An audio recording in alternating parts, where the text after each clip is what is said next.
history starts with the home brewer in the latter 70s and early 80s. Early 80s, we had Red Hook Brewery start up in Seattle, and we had Yakima Brewing start in Yakima. A couple of us that were home brewers said, let's go get a brewery in Portland in the summer of 1983. We called up Bert Grant in Yakima and said, we want to come up and talk to you about a consulting agreement.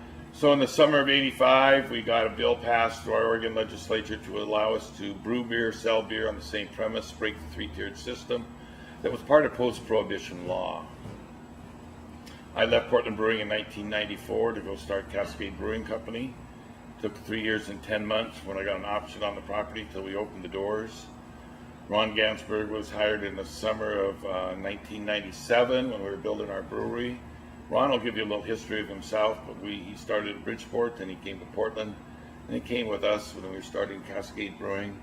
I started in brewing in 1986. I just finished my 30th year as a professional brewer.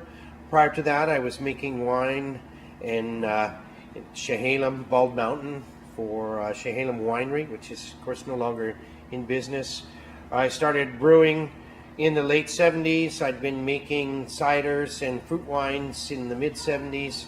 I've been enthralled with fermentation since, my early teens. Working here has been a great privilege to usher in a new aspect to brewing, or at least renewing it, and that is sour beers. So it's been a very steep learning curve for us, but also very gratifying. The reason we started making sour beers is we did not want to enter this hops arms race where my beer is more hoppy than yours. And we knew that the customers would still, demand an intense sensory experience. And so we moved over to sour beer because it's also one of the main taste sensations. You have sweet, sour, then bitter and salt and umami. And so it certainly is very forward on the palate and very natural to our taste and sense and desires as a species.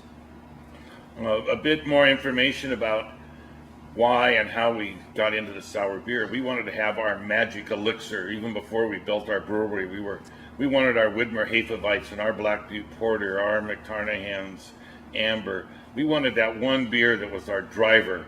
Well, when we got started, all of our beers were selling about the same. There was no magic elixir. And Ron and I looked at each other with this gray hair and lack of hair and said, we've been around for a long time. How else can we expand and not borrow a lot of money? What can we use in local resources? Well, we're in wine country in Oregon. We're the fourth leading wine producer. So we have a lot of barrels like we're sitting behind right now.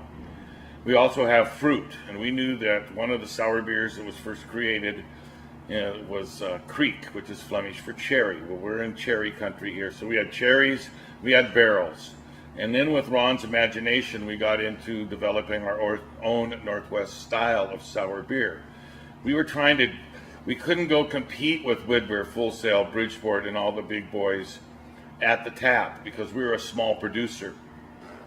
So we wanted to remain a small producer. So we had to figure out what juice to make that we could go perhaps age it and get more money for it. And that's how we kind of backed into the sour out of necessity for trying to develop and not compete with Widmer, Full Sail, Bridgeport, and all the big boys. Try to do something that was more unique to our style. We want to tell the story of how much time and effort and thought goes into the production of these beers.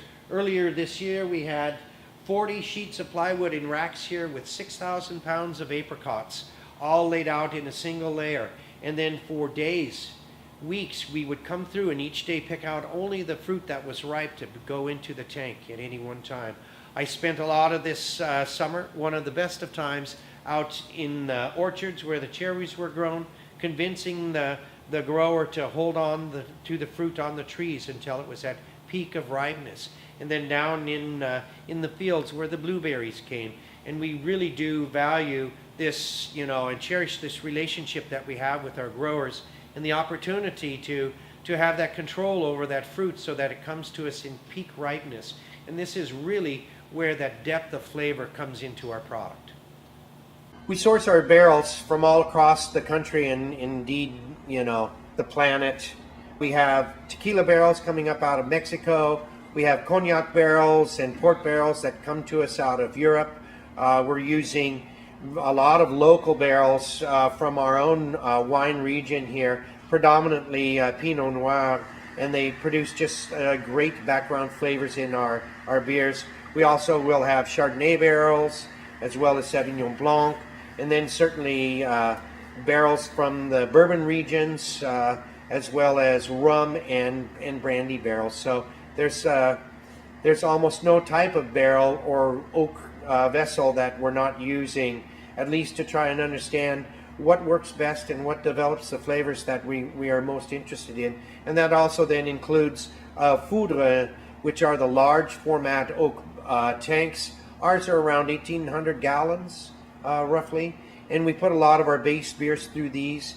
At any one time in our facility we'll have like 8 to 9 base beers that we're fermenting, and it's on the top of these then that we build our blends. Once a blend is built, we then will filter it, and then it goes through packaging. A lot of it goes into the bottle, and this is then yet another fermentation that it goes through in the bottle. So we have a special room there that we keep hot, and where it takes about 3 to 4 weeks for this final fermentation in the bottle.